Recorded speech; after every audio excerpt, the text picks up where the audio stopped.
to give this conversation a Scandinavian perspective and a different perspective, we are so fortunate that we here in our studio and on the stage have one of my favorite artists. Now, Josephine is kind of the artist that when you stand in front of her and you listen to her voice, it freezes you. And you know, in that space of awe where you really become present. And lucky for me and so many, many others that have experienced this, because you've done really big shows. You've been working closely alongside big composers and musicians like Anders Trandemøller and Christian Löffler. You've been in so many different duo and performance groups. You are now in the duo Darkness Falls, and you've co-created in 2019 the new duo Philip Schneider, which is a holistic outfit that is both within sound and art. And you've been performing at many, many of the big Danish venues already with only a couple of years under the hood. Josephine, you can be so lucky to experience here at VEGA in May, where your solo album is also hitting the streets. Mm-hmm. Lucky all of us. Okay, but to start this conversation out, obviously you have a career as a solo artist, but also in your duo, Philip Schneider, and you've been experimenting with new technologies, and you've been experimenting with VR. So why don't you elaborate a little bit to all of us? What is your work, the work that you did last year that coined the title of How We All Felt? Yeah, well, the piece we did was actually created for this space that we're sitting in the big hall of VEGA, for the program they had here called VEGA Arts, which I see now is continuing, which is nice. Which is, just to set the scene of that, is like mixing contemporary art with music in some sense. And we were asked to do a performance in here, where we did a piece called The Nature of Isolation and Loneliness, which was actually created long before all this pandemic thing came, but it kind of got a new meaning all of a sudden after that hit. But then we had the opportunity to do this piece in here, where we did, it was for 10 voices, a choral piece, and the audience was lying down, and it was pitch black in here. And then all the singers were lying with the audience, and then they stood up and they performed the piece in darkness. And then we had the opportunity to work with the director, Andreas Kofod, who suggested that it could be interesting to do this piece in VR. And then for the Copenhagen Docs Film Festival last year, because of Corona, everything was digital. And they wanted us to do like a live performance in VR. And we thought that this could be really interesting, but we had never really tried to do anything like that before. But it kind of made so much sense to try to make this non-room that you can do with the VR and do like a choir piece. Yeah. So it was kind of also an experiment to see if can this work. Will it take in the listener? Because when we do our performance pieces, it's very important for us that it's very intimate. Yeah. And we also like try to when we perform to be within the audience often. So like kind of take the music down from the stage and stand very close to people. And it's with singing, which is something which is very organic. Yeah. And then putting it into this like VR, which is not very organic. So it was an interesting experiment. Before we touch more upon the intimacy and the experience itself, why don't we share with our audiences a minute and a bit more of the show itself? Mm-hmm. I could disappear in between the notes, rest inside your ear, covered in the dark. I could could raise my voice like an avalanche.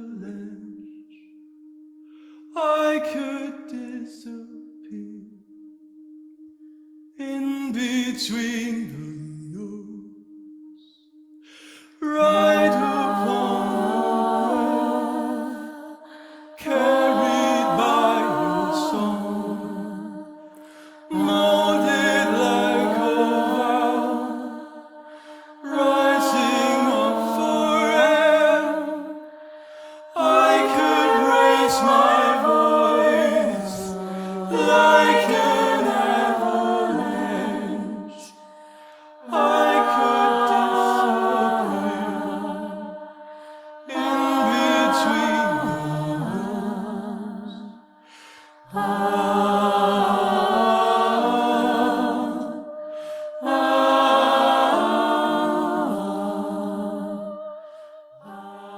It feels pretty intimate. The experience of being very close to you all and the sound being so crisp.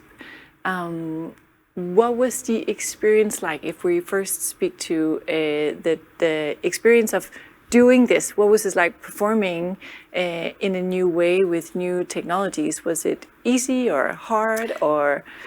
There was a lot of challenges, especially when you're doing it live, because there were some technical issues which made it very hard to do it like in the full. So you got the 3D sound and all that. Basically, you couldn't actually do that. And also, we did it with the Danish company Cora, who is a VR company, and they were very reluctant when we asked them to do it, because they were like, "You're ahead of your time. You can't really do this because of the sound and because of also the camera, which has this. It needs to cool down after 15 minutes. So that's this little fan which starts, which makes it very vulnerable when you're doing something with only voices, because like the sound is so fragile in a way, you can hear everything. So in that sense, it was kind of complicated. But if you took that thing away, it was really, really nice for us as performers. I think it's very intense to perform this piece because we were standing alone. Of course, there were the people like operating all the technical stuff, but we didn't have an audience. Yeah. And that made it very different because you kind of had to imagine that the audience was there. But it was still, I think it was still really intense. But I must say I like better when there isn't. Lucky all of us. Yeah, because I know when we had the conversation also about the intimacy, how do you think that translates?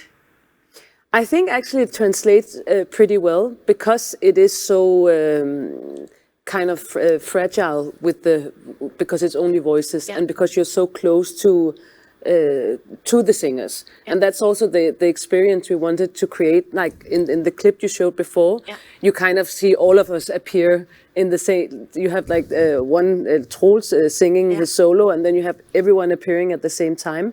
But if you see the whole piece, like in the beginning, you kind of don't know what's going on. You're just in a black room, kind of, with, you can't see what's actually happening in there, and then all of a sudden you have these different people like appearing in front of you, and all of a sudden if you turn around then you can see someone else, and this goes, that's also the way that the piece is created, that we have these parts where everyone is singing, and then there's also parts where it's only one or two or a couple of the singers singing. So it's like, it's very I feel like there's something to be curious about as the audience when you experience this piece.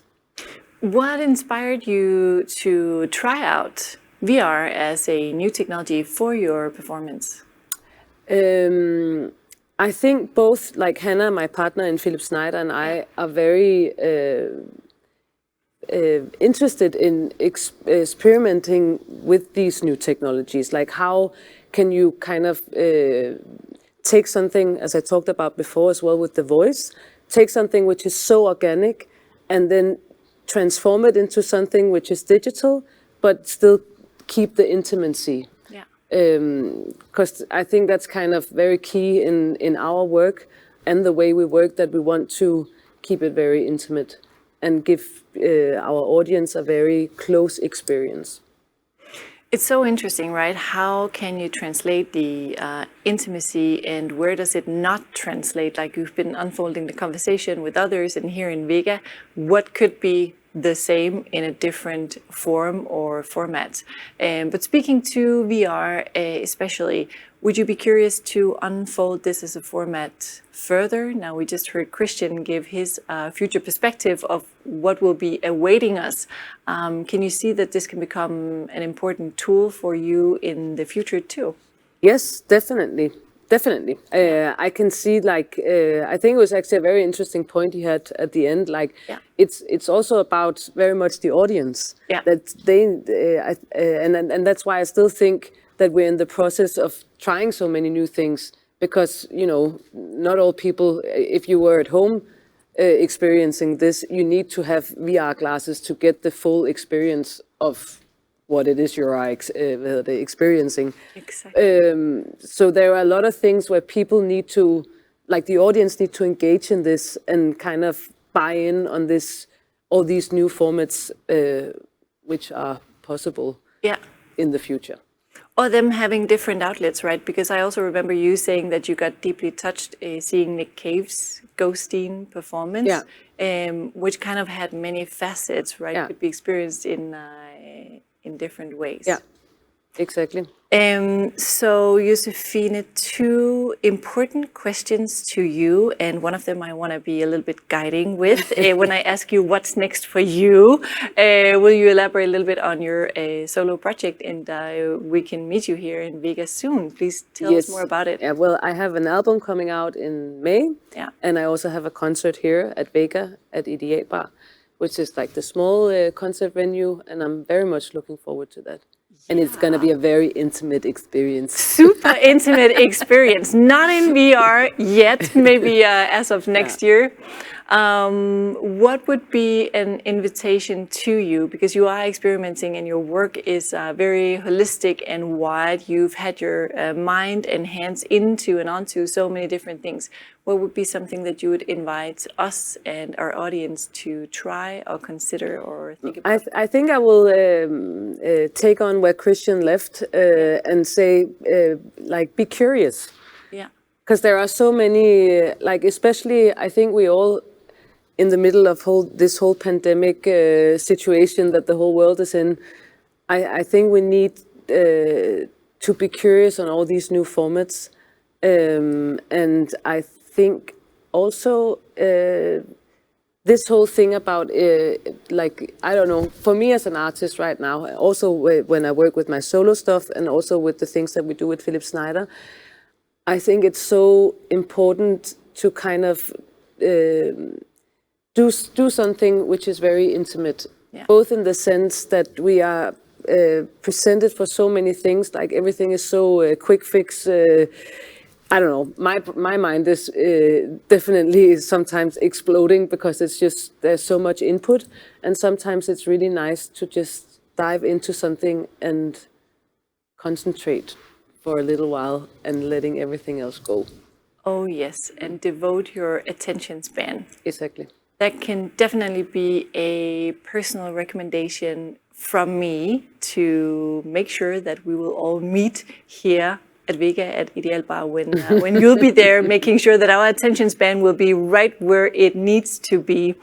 Thank you so much, Josephine, for joining us and for elaborating on your perspectives. It's really interesting to get it grounded here with us in the Scandinavian scene too.